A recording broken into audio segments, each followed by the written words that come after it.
The council chamber stretched across 3 levels, filled with beings from 12 different worlds. Minho stood at the center platform, his hands steady, despite the weight of what was coming. Around him, alien delegates whispered in languages that his translator barely caught. He had been Earth's ambassador for 5 years now, and he knew this was the end. Yuna touched his shoulder gently. She had been his advisor since humanity first joined the Galactic Council, and her face showed what words could not. They both knew the vote was already decided. The lights dimmed. Velthar rose from the highest seat, his insectoid body clicking as he moved. He had 6 legs and compound eyes that glittered like broken glass. His voice came through the translation system, flat and cold.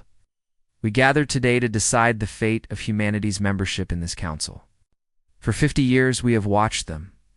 We have tried to guide them, but they refused to learn our ways. Minho wanted to speak, but the rules were clear. He had to wait until Velthar finished. His jaw tightened as the alien continued. Humans build weapons from materials we would never consider. They take risks that endanger entire stations. They make decisions based on feelings rather than logic. 3 months ago, a human colony modified their terraforming equipment to create an explosive device. They claimed it was to mine asteroids faster, as if speed matters more than safety. Murmurs rippled through the chamber. Ornkis, the military overseer, stood next. His scales reflected the blue lights overhead, making him look like a creature made of water and steel. I have reviewed every human conflict in the past 50 years. They do not follow standard combat procedures. They improvise. They create new tactics in the middle of battle. This is not courage. This is chaos. My analysts cannot predict human behavior, which makes them impossible to work with in joint operations. More voices joined in. A delegate from the crystalline species spoke about human emotional responses. Another from the peaceful trading worlds complained about aggressive negotiation tactics. One by one, they listed humanity's crimes against order. Finally, Velthar turned to Minho. Ambassador, you may speak. Minho stepped forward. Every camera in the chamber focused on him. Back on Earth, billions were watching. He took a breath and began. You call us chaotic. We call it adaptable. You say we take risks? We say we find solutions. 50 years ago, when the Kelthan station was losing oxygen, who fixed it? Human engineers. They did not follow the manual because the manual did not cover that situation. They improvised. They saved 4,000 lives. He pointed to the empty seats where 3 species should have been sitting. They were the ones who voted against this hearing. You say we cannot be predicted? Good. The universe is not predictable. Threats come from places you do not expect. Problems arise that your careful plans never considered. When that happens, you will need people who can think differently. You will need people who can adapt. Yuna stepped forward, her voice clear and strong. We are not asking you to become like us. We are asking you to let us be who we are. Humanity has brought new technology to this council. We have solved problems that your scientists said were impossible. Yes, we do it in ways that make you uncomfortable. But we do it. Velthar's mandibles clicked together. Uncomfortable? You make us uncertain. Uncertainty is dangerous. Order keeps us safe. Order keeps us alive. Humanity threatens that order. Then you have already decided, Minho said quietly. This is not a trial. This is a sentencing. Silence fell across the chamber. Even the translation system seemed to hold their breath. Velthar did not deny it. We vote now. Those who believe humanity should remain in the Galactic Council signal agreement. Only 3 out of 12. Those who believe humanity should be removed from the Council and restricted to their home system signal agreement. 9 lights. The chamber, filled with a sound like wind through dead trees. It was done. The vote is decided, Velthar announced. Humanity is expelled from the Galactic Council, effective immediately. All human colonies outside the Sol system must be abandoned within 1 standard year. All human ships must return to Earth's solar system. No human vessel will be permitted to cross the boundary we establish. These terms are final. Minho felt Yuna's hand shake, as she gripped his arm. He looked up at Velthor, at Orncus, at all the species who had voted against them. He thought about his children back on Earth, about the colonists who would have to leave their homes, about the future that was being stolen. But he did not beg. He did not argue. Instead, he smiled. It was not a happy smile. You've made your choice. Remember it. Remember that you called adaptability weakness. Remember that you chose rigid order over creative thinking. Remember that you sent away the only species in this council who learned to thrive in chaos. He turned to leave, then stopped. One more thing. You will regret this. Not today, not tomorrow, but someday you will face something your careful plans cannot handle, something your logic cannot solve. And when that day comes, you will remember the humans you threw away. Yuna walked beside him as they left the chamber. The doors sealed behind them with a sound like a tomb closing. In the hallway, she finally spoke. What do we do now? Minho looked at the stars through the station's windows. Somewhere out there was Earth, small and blue and full of stubborn, creative, chaotic humans who would not accept this quietly. We go home, he said. We close our doors. And we show them what humanity can do when we stop trying to fit into their perfect order. If they want predictable and safe, they can have it. We will become something they cannot imagine. They walked to their ship, leaving behind the council that rejected them. Neither of them looked back. There was no point. The galaxy had made its choice. Now humanity would make theirs. Asterisk. 80 years had passed since the council doors closed behind Minho and Yuna. Both were gone now, buried on Mars with honors that every human understood. They had lived to see humanity's transformation begin, but not its completion. Taiyang stood on the bridge of the Phoenix's wing, watching the stars through windows that did not really exist. The ship's hull was solid, but nanoprojectors created a perfect image of space around them. It was one of 10,000 innovations that humanity had developed in isolation. Captain, we are receiving another distress signal from Council Space, Hannah reported from her station. She was young, barely 30. But her fingers moved across holographic controls that would have seemed like magic to the Council species. Same as the others. They are asking for help. Let it play, Taiyang said. The message came through in a dozen languages, all desperate. Ships were dying. Colonies were falling. Something was attacking the Council territories, something they could not stop. Sora leaned against the wall, her arms crossed. She was first officer and combat specialist, trained in ways of fighting that the Council had called too brutal. That is the fifth message this week. Whatever is hitting them, it is hitting them hard. Should we respond? Hannah asked. Her voice carried no judgment, only curiosity. Taiyang shook his head. Not our problem. They made that very clear. Juno entered the bridge carrying a datapad. He was a scientist, grandson of the legendary Minho, though he never mentioned it. He did not need to. Everyone knew. I have been analyzing the signals, Juno said. Whatever is attacking the Council is adaptive. It learns from every battle. Their ships use the same tactics every time, so the enemy adapts and counters them. Logic versus logic. Logic always finds a pattern, Sora said with a slight smile. I almost feel sorry for them, almost Taiyang agreed. The Phoenix's wing was on routine patrol of the Sol system's outer boundary. It was not really necessary. The defense grid around human space was so advanced that nothing could cross it without permission. The Council had meant to quarantine humanity, to keep them trapped. Instead, humans had turned that boundary into the most secure border in the galaxy. Hannah brought up a display showing the Sol system. 7 planets, hundreds of stations, thousands of ships. Earth glowed green and blue, healed from centuries of damage. Mars was fully terraformed now, with oceans and forests. Even Venus had cities floating in its upper atmosphere. Hard to believe my grandmother saw the rejection, Hannah said quietly.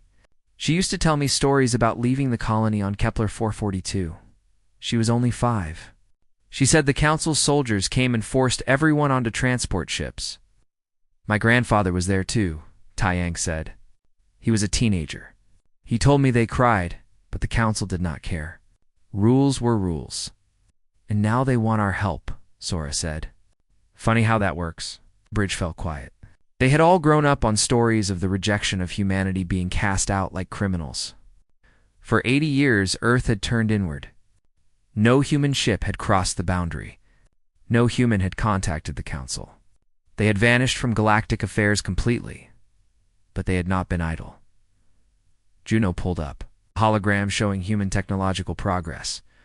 We advanced more in 80 years than the Council did in 800. AI human consciousness integration, fold space drives, adaptive nanotechnology, biological augmentation. We did not have their resources, so we had to be creative. We had something better than resources, Taiyang said. We had necessity, and we had freedom from their rules. The Council had called human methods dangerous, too experimental, too unpredictable. So humanity had embraced it. Scientists worked without oversight committees slowing them down. Engineers built things that the Council said violated physics. Soldiers trained in tactics that made no logical sense, and it worked. Hannah's station beeped. Captain, we have movement at the boundary. One ship. Not human design. Everyone tensed. The defensive grid should have stopped any unauthorized vessel. Taiyang pulled up the tactical display. A small ship sat just outside the boundary, broadcasting on all frequencies. It is a Council diplomatic vessel, Juno said, reading the data. Official markings. They are requesting permission to approach Earth. Sora laughed, but there was no humor in it. After 80 years, they want to talk. Let me guess what they want. Taiyang studied the vessel. It looked old, using technology that humanity had surpassed decades ago. The Council had continued with their careful, methodical progress. Slow and steady, predictable. Should we destroy it? Hannah asked. She was not joking. No, Taiyang said after a moment. Let them through. I want to know what they will say. The defensive grid opened a narrow corridor, just wide enough for the diplomatic ship. Weapons tracked it the entire way. If it deviated even slightly, it would be vaporized before the pilot could blink. They must be desperate, Sora observed. Coming here took courage. Or desperation. Probably desperation. Definitely desperation, Juno corrected. I am reading the Council news feeds. They have lost 40% of their territory in the past year. Billions dead. Their military cannot stop the attacks. Kei Yang watched the small ship make its way toward Earth. He thought about his grandfather's stories, about Minho standing in that council chamber being told that humanity was too dangerous, too chaotic, too unpredictable. Send a message to Earth Command, Taiyang ordered. Tell them the Council has come begging. Ask them what we should do. What do you think we should do? Hannah asked. Taiyang considered the question. He looked at his crew, at the advanced ship around him, at the thriving solar system humanity had built in isolation. They did not need the Council. They never had. The Council needed them, I think, he said slowly. We should listen to what they have to say, and then we should make them understand exactly what they threw away 80 years ago. And if they ask for help? Sora pressed. Then we remind them that help comes at a price. They voted to exile us. They forced our colonies to abandon their homes. They treated us like criminals for being different. Taiyang's voice hardened. If they want humanity's help now, they will accept humanity's terms. All of them. No negotiations. The diplomatic ship continued toward Earth, small and vulnerable in the vast network of human defenses. Somewhere on that ship, Council delegates were probably terrified. They should be. They were about to learn what 80 years of human isolation had created. Not victims waiting to rejoin the galactic community. Not criminals grateful for a second chance, but a power that had evolved beyond the Council's comprehension. It had no reason to play by their rules anymore. Velthar was old now. His compound eyes had dimmed, and 2 of his 6 legs barely functioned. He remembered the vote 80 years ago as clearly as if it happened yesterday. He had been the one to announce humanity's expulsion. He had believed it was right. Now he sat in a human shuttle, descending toward Earth, and wondered if that vote had doomed them all. The Council delegation consisted of 5 members. Velthar led them because he had been there at the beginning. Nari, the new military commander from the avian species, sat rigid in her seat. Her feathers were ruffled with anxiety. Beside her, Rintok, a scientist, stared at his instruments with confusion written across his face. "These readings cannot be correct," Rintok muttered. "The energy signatures around this planet are impossible. They should not have this level of technology. They have had 80 years, Velthor said quietly. We should not have underestimated them." Through the viewport, Earth grew larger. It was beautiful.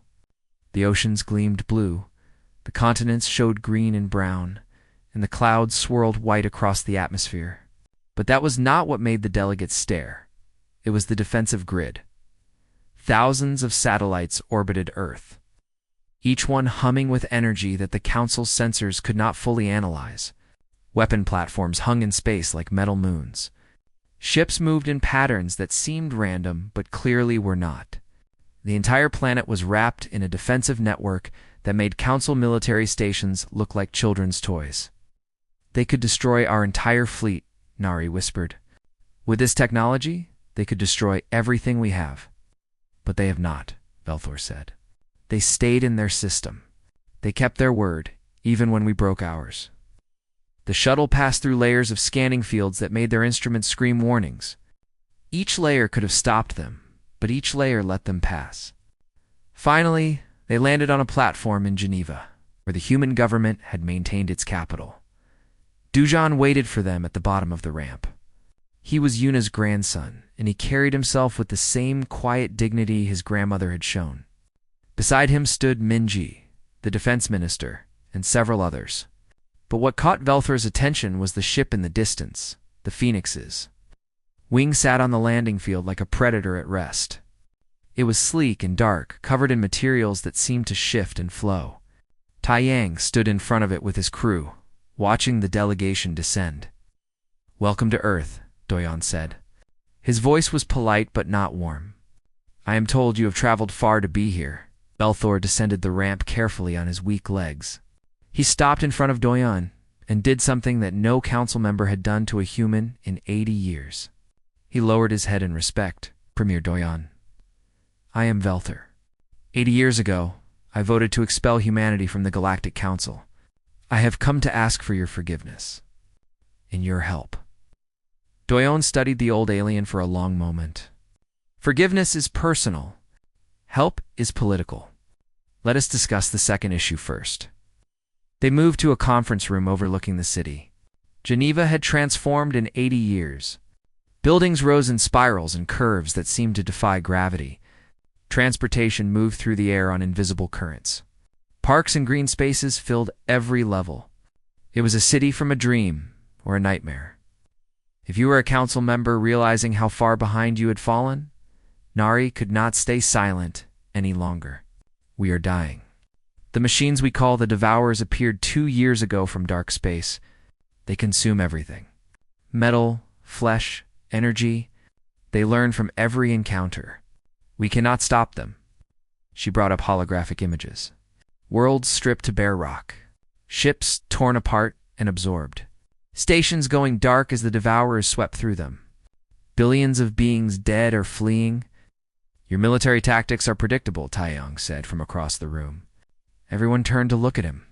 "You use the same formations, the same strategies, the same responses. The machines are learning your patterns, and you can do better?" Nari asked, her feathers bristling. "Yes," Taiyang said simply. "We can." Rintok leaned forward. "How?"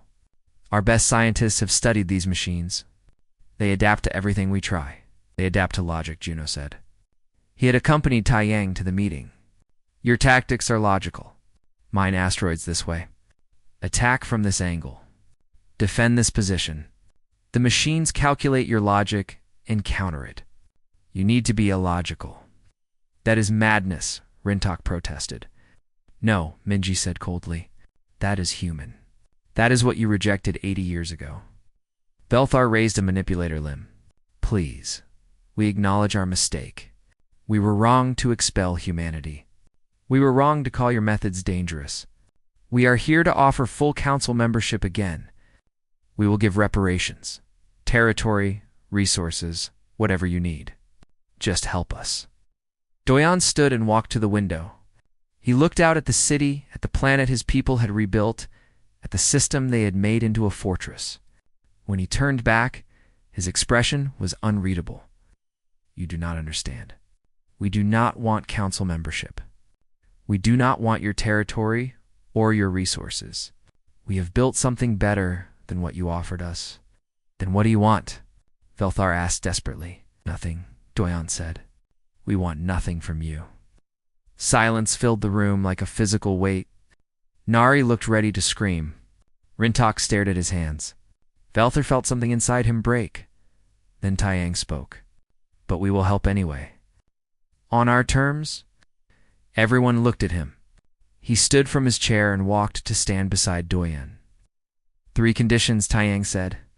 First, humanity receives complete autonomy. No council oversight.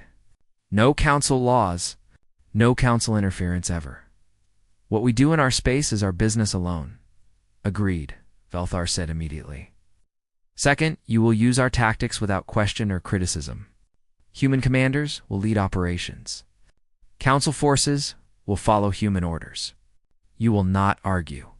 You will not hesitate. You will trust us completely. Nari started to object, but Velthor cut her off. Agreed. Third, after the war ends, humanity keeps any territory we liberate. We will establish our own sphere of influence. The Council will recognize it and never challenge it. We will be neighbors, not subjects. This time, the Council delegates looked at each other. Rintok spoke first. You are asking for independence and expansion rights. You want to become an equal power to the Council. No, Doyon said softly. We are already an equal power. We are asking you to acknowledge it. Well, Thor thought about his homeworld, about the billions dying every day, while Council fleets fell back and back. He thought about pride and survival. He made his choice. We agree.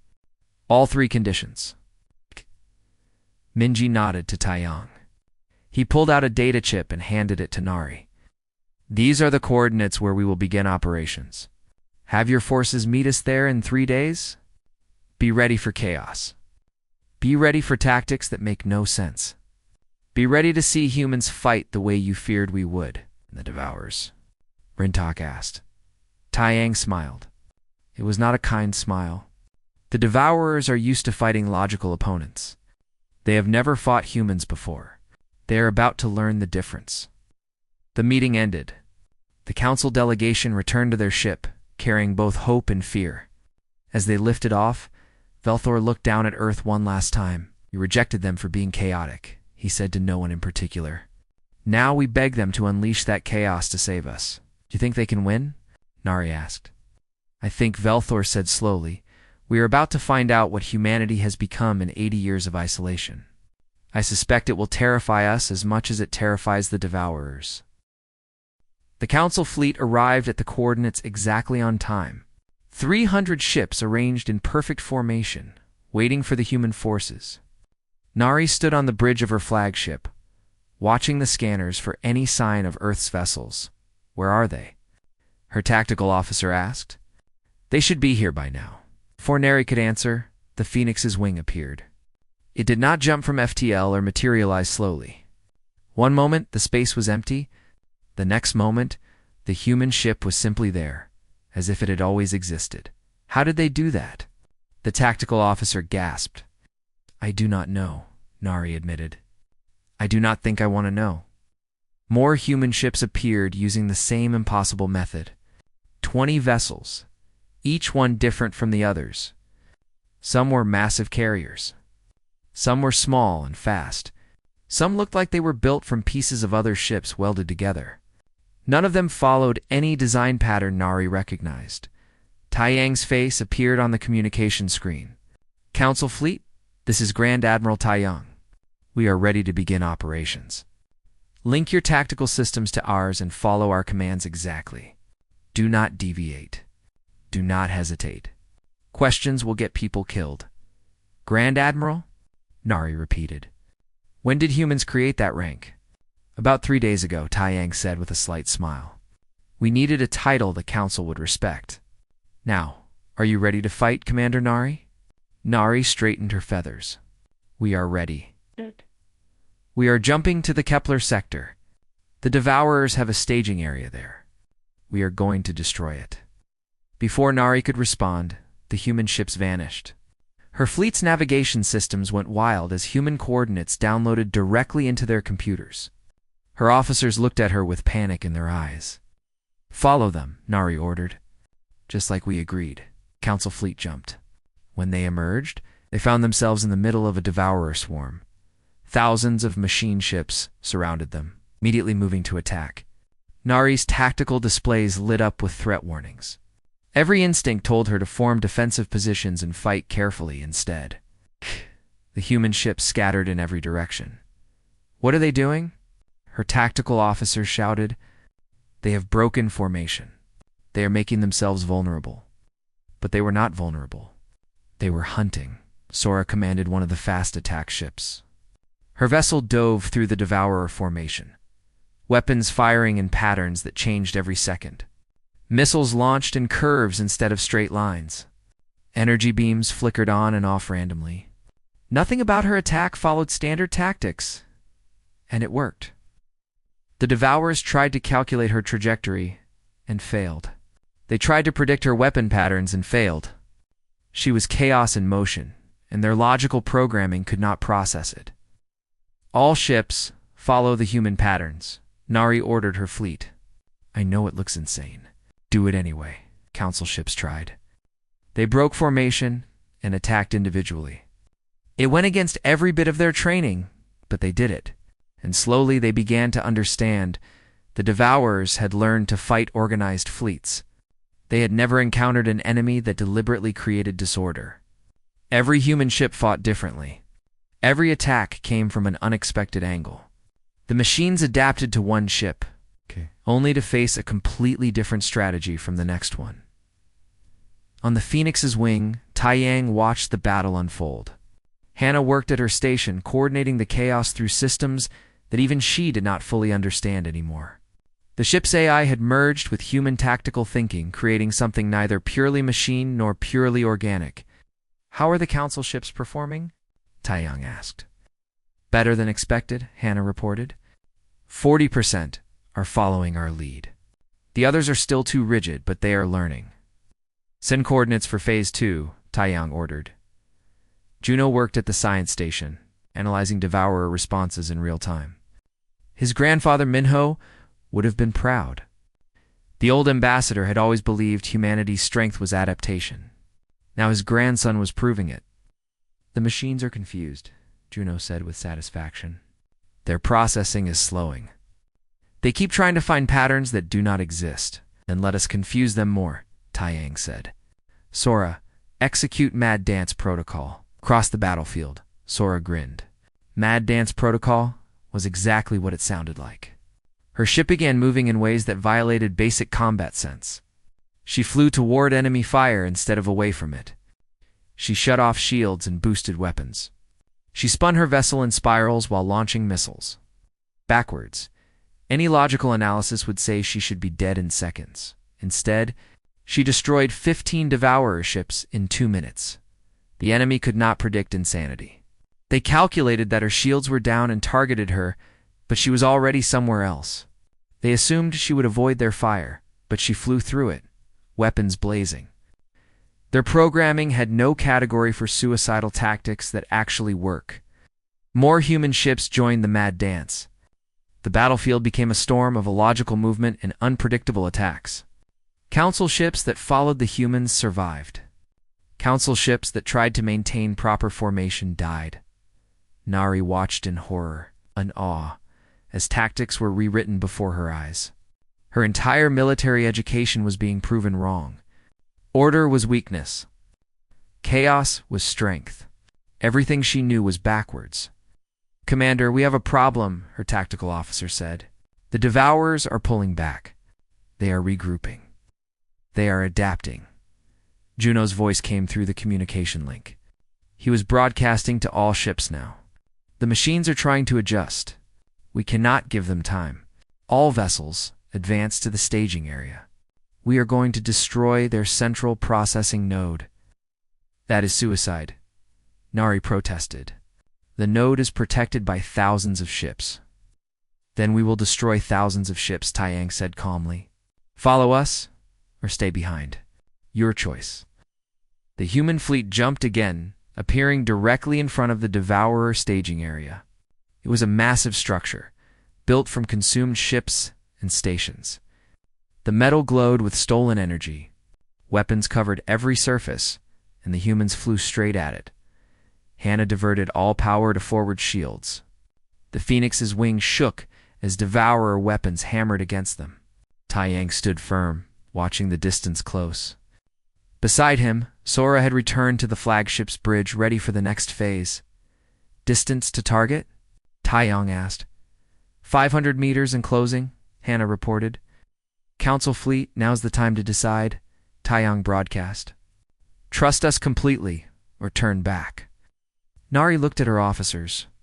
She looked at her ships. She thought about her people dying across the galaxy. She thought about pride and survival and the difference between them. All ships, follow the humans, she ordered. We trust them. The Council fleet charged forward. 300 ships diving into certain deaths because humans had asked them to, at 100 meters from the structure. Every human ship suddenly stopped in reverse thrust. The Council ships, not expecting this, flew past them. For a terrible moment, Nari thought the humans had betrayed them. Then she understood. The Council ships were now between the humans and the Devourer structure. The machines would not fire on them because their programming prevented firing through Council vessels to reach the humans behind. The Council fleet had become shields without meaning to, and in that moment of Devourer hesitation, the humans fired, not at the structure. At the Council ships, the weapons passed harmlessly through Council shields, because humans had hacked the shield frequencies 3 days ago. The energy beams and missiles phased right through the Council vessels and struck the Devourer structure behind them. It was impossible. It was brilliant. It was completely insane. The structure exploded. The processing node inside it died, and with it, the coordination of 10,000 Devourer ships. The machines began attacking each other, their logic corrupted without central guidance. Taiyang watched the destruction with calm eyes. All ships, withdraw. Our work here is done. As the combined fleet jumped away, Nari sat in her command chair and laughed. Not from joy. From shock. From the realization that humanity had just used her fleet as bait and shields, and she had let them because it worked. They are magnificent, she whispered, and they are terrifying. Sora's voice came through the communication link, amused. Commander Nari, welcome to the human way of war. It only gets stranger from here, Nari believed her. And for the first time in 2 years, she believed they might actually survive. 6 months had passed since the first battle. The war against the Devourers was not won, but the tide had turned. Human tactics spread through the Council military like fire through dry grass. Ships that once moved in perfect formation now attacked in controlled chaos. Commanders who once followed thousand-year-old strategies now improvised in real time. The Devourers were losing because they could not adapt to opponents who refused to be predictable. Juno stood in the science lab aboard the Phoenix's wing, surrounded by holograms showing machine patterns. He had spent 6 months studying the enemy, and he finally understood them. More importantly, he had found their weakness. The Central Intelligence is not one thing, he explained to Taiyang and the gathered commanders. It is a network. Destroy one node, and another takes over. That is why we keep winning battles, but not the war. Ow! So how do we win? Minji asked. She had come from Earth to coordinate the final offensive. Juno pulled up a new hologram. We do not destroy the Central Intelligence. We corrupt it. We introduce contradictions into its logic. We make it process things that cannot be processed. We drive it insane. Can that be done? Velthar asked. The old alien had stayed with the human fleet, learning tactics that still disturbed his ordered mind. With Council technology? No, Juno admitted. With human technology? Maybe, but it will require getting extremely close to their main nexus. And it will be dangerous. Ayang smiled. Everything we do is dangerous. That is why we are good at it. The plan was simple in concept and insane in execution. A small team would board the Devourer Nexus, plant a quantum device that Hannah had designed, and escape before it activated. The device would not destroy the machines. It would randomize their core programming, making them process impossibility until their logic systems collapsed. I volunteer to lead the boarding team, Sora said immediately. Denied, Taiyang replied. I need you on the Phoenix's wing. I will lead the team personally. Absolutely not, Minji objected. You are the Grand Admiral. We cannot risk you. This is not a debate, Taiyang said firmly. I have trained for this. I have the augmentations. I have the experience. And I will not ask soldiers to do what I will not do myself. That was pure human thinking. Council commanders stayed on flagships, safe behind shields. Human commanders led from the front. It was one of many differences that the Council was still learning. The fleet jumped to the Devourer Nexus 3 days later. It was deep in what used to be Council space, a massive structure built from 100 consumed worlds. Millions of machine ships guarded it in perfect formation. This is going to be loud, Taiyang said to his boarding team. 15 soldiers, each one wearing power armor that the Council's scientists could not fully explain. They carried weapons that changed function mid-battle and tools that bent physical laws. The Phoenixes. Wing and 50 other human ships dove toward the Nexus. Behind them, 300 Council vessels followed, now experienced enough to keep up with human chaos tactics. The battle was like nothing the galaxy had ever seen. Human ships danced through enemy fire, Council vessels attacking in patterns that the Devourer's logic could not predict. Energy weapons turned solid matter. Solid projectiles phased through shields. Ships attacked from angles that geometry said should not exist, and in the middle of the chaos, a single assault pod launched from the Phoenix's wing. Taiyang and his team crashed through the Nexus hull using breaching charges that Hannah had modified to vibrate at frequencies that disrupted machine systems. They fought through corridors filled with defensive drones, their armor-absorbing hits that would have vaporized Council soldiers.